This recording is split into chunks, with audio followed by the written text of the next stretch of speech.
ini alangkah baiknya kita membaca doa terlebih dahulu.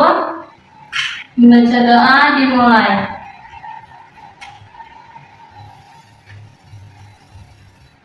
Berdoa selesai, kita perkenalkan dulu ya terlebih dahulu. Dimulai dari saya dulu. Perkenalkan, nama saya Nini Soyunisa.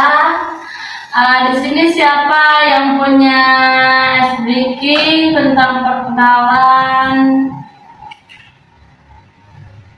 Siapa? Siapa ya? Saya Kak. Boleh? Oke, jadi untuk perkenalannya itu seperti ini. Misalkan ya,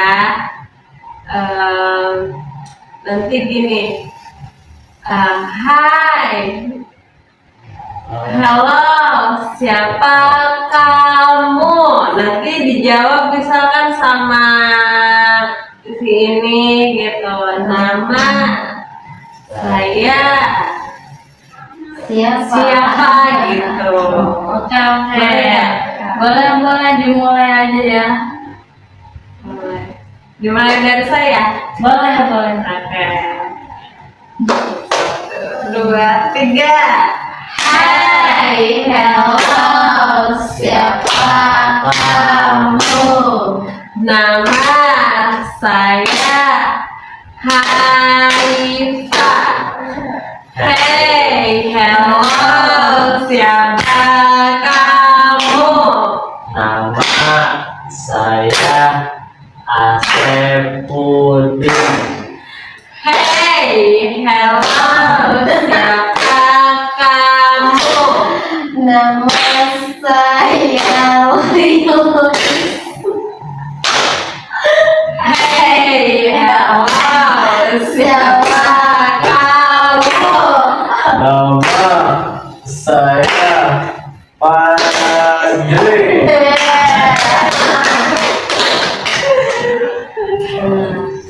Nah, di sini tuh dikumpulkannya kalian di kegiatan konseling kelompok itu.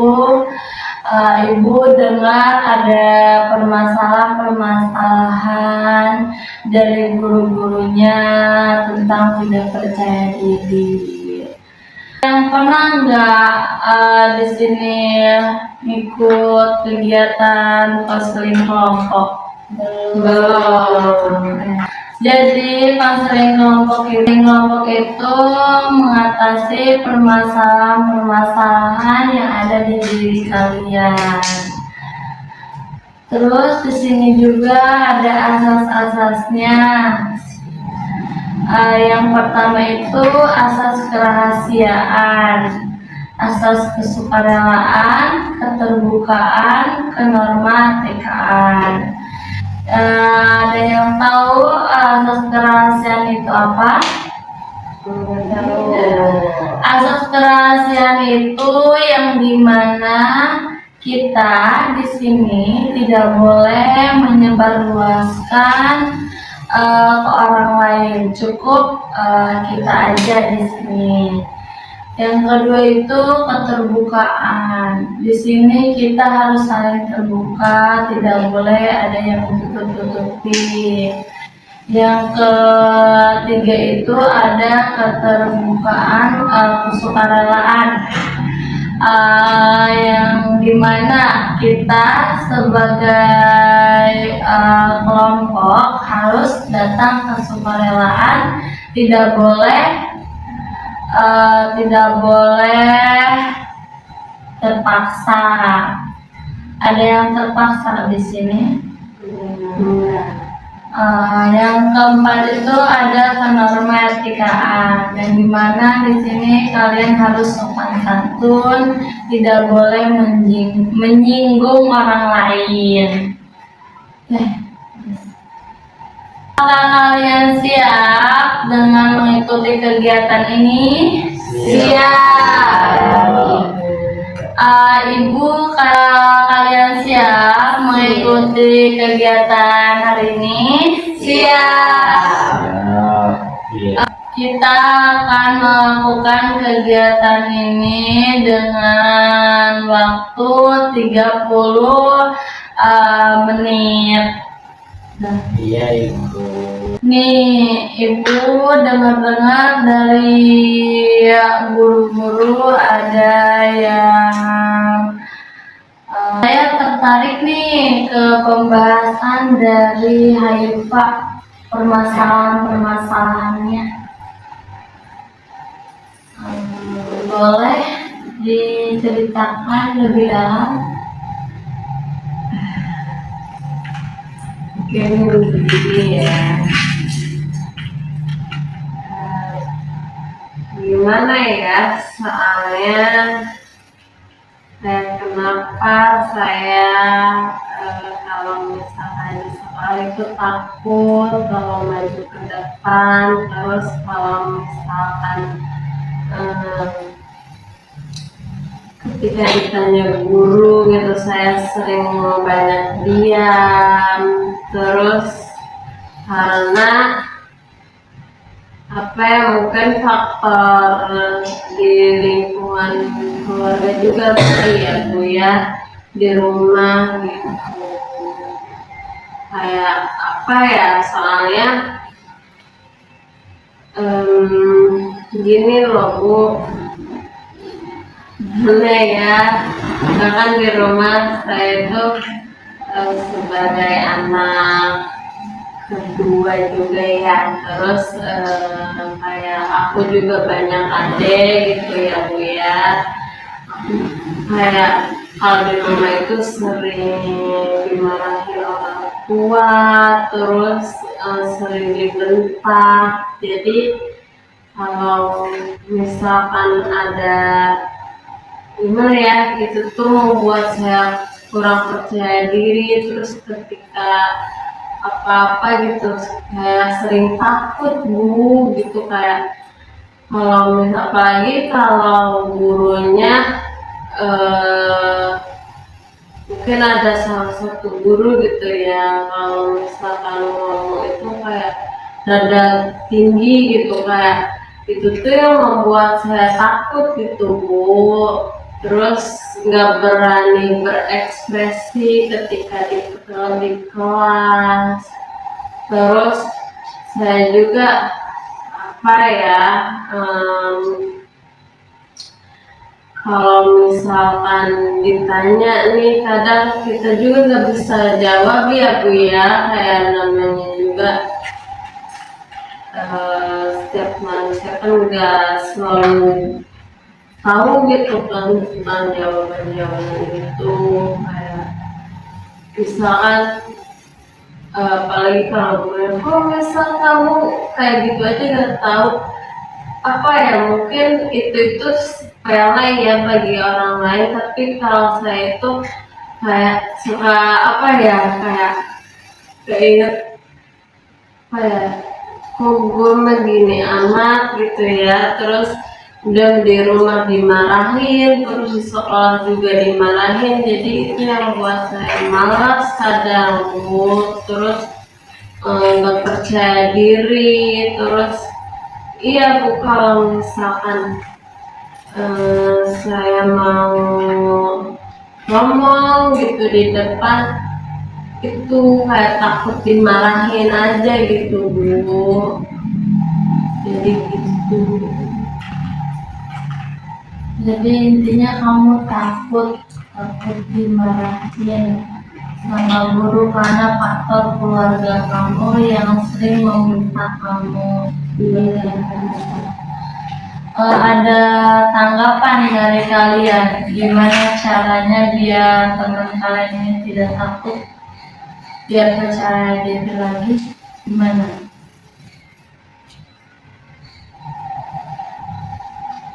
Kabur aja dari rumah. Gila banget. Tapi kalau misalkan aku kabur nanti makin dimarahin gitu loh. Kan kayak gitu ya.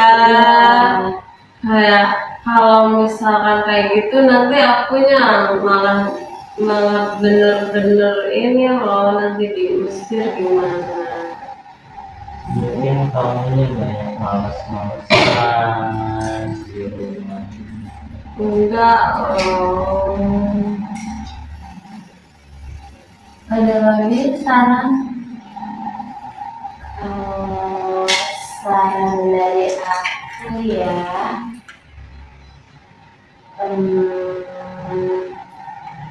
gimana ya, lumayan sulit juga ya di posisi kamu, pasti butuh. Tapi saran aku sih gak tahu. Mungkin temen aku punya saran.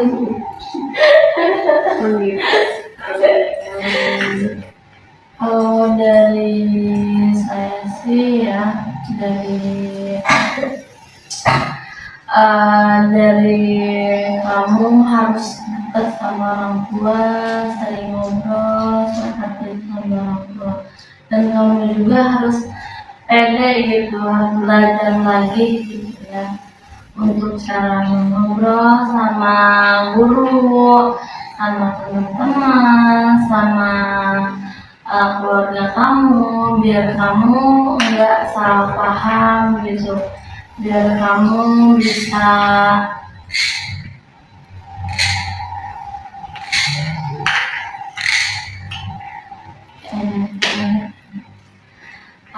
biar kamu pede, biar kamu bisa percaya diri di depan umum seperti itu, dan takut lagi itu, lebih mendekatkan diri gitu ke keluarga kamu atau enggak ke guru, ngobrol lagi. Ya mungkin benar kayaknya ya kata ibu, karena saya juga nggak terlalu dekat sama orang tua Bu, jadi itu kali ya yang jadi permasalahan gitu. Terus cara ngobrol juga benar ibu, kata ibu, aku kalau di rumah ya udah, kalau dari rumah tidur di kamar aja gitu, jarang berinteraksi sama orang tua, ngobrol bukan soalnya ya orang tua aku juga kerja gitu ya. Terus mungkin kalau pulang kerja kayak marah-marah itu ya, maksudnya kayak ngeluapin itu ke saya gitu. Terus apalagi kan banyak adik gitu, udah adik saya masih kecil-kecil gitu ya, jadi kalau misalkan itu tuh kayak apa ya, saya muruk gitu yang iya yang disalahin gitu. Padahal kan maksudnya ya capek juga.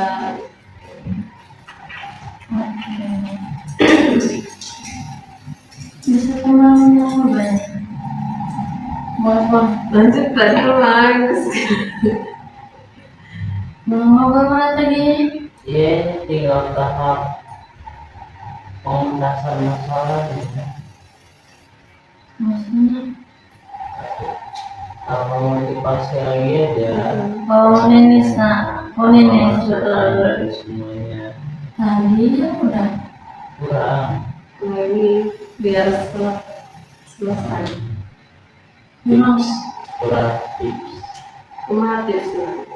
Wah, Teman-teman ada yang punya masalah nggak buat Haikal? oh ya. Teman-teman ada masukan lagi nggak dari Haifa nih? Ini ya benar kata ibu,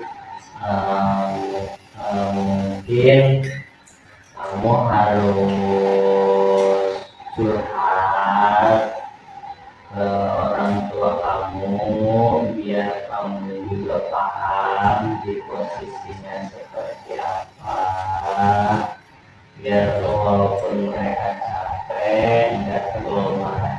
kamu harus tidak lagi, coba aja ke orang tua, deketin kalau lagi santai ngobrol gitu. Dan kamu juga harus mengampuni kalau orang tua kamu lagi capek, harus bantu. Mungkin itu bisa membantu kamu biar kamu lebih paham situasi orang tua, dan orang tua kamu tahu situasi dan posisi kamu gitu. Ada lagi? Kalau menurut aku sih ya benar gitu ya kata Asep gitu kan. Terus misalkan kalau kita udah dekat gitu sama orang tua, di situ kan kita udah saling terbuka tuh. Terus kita udah tahu saling sama-sama ngerti gitu kan. Dan dari situ kan kita mulai bisa gitu apa ya, membuka pemikiran baru gitu untuk meningkatkan kayak tadi rasa apa ya, kayak kita rasanya tersakiti banget gitu kan. Jadi buat kita nggak pede kan, maksudnya kayak tadi kamu juga dimarahin dulu, apa sih ngerasanya dihakimi lah ya gitu. Jadi kalau misalkan ini tinggal kalau misalkan benar-benar dapat gitu kan, bisa mulai membuka pola pikir baru sih, mulai membenahi diri lagi gitu kan, supaya Haifa tetap apa ya, bisa menjadi pribadi yang lebih baik lagi ke depannya. Ada lagi?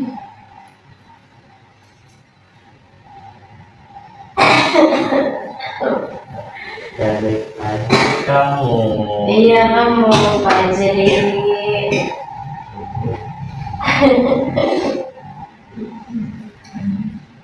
Mungkin itu aja ya Hanif. Berarti kamu kedepannya itu seperti apa? Sudah dikasih tahu saran-saran semuanya dari teman-teman. Kamu kedepannya harus gimana nih?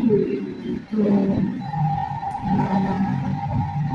Iya sih, setelah melakukan dosen ini, terus saya juga merasa yang sadar diri saya gitu ya. Terus terima kasih juga teman-teman masukan-masukannya, ibu, terima kasih juga. Mungkin saya akan mencoba untuk pendekatan ke orang tua saya gitu. Terus mungkin iya ya miskom gitu ya, miskomunikasi juga.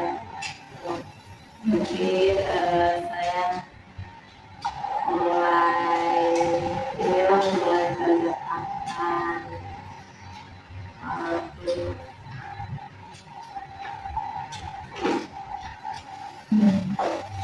Itu kan. Nah, untuk kegiatan hari ini, dulu, saya dulu dia lebih saya bisa lebih dan gimana Hanif? Udah cukup apa belum? cukup Bu. Terima kasih juga Bu udah ngajak konseling kelompok, jadi saya merasa lega aja gitu. Kalau misalkan selesai cukup, semuanya gimana?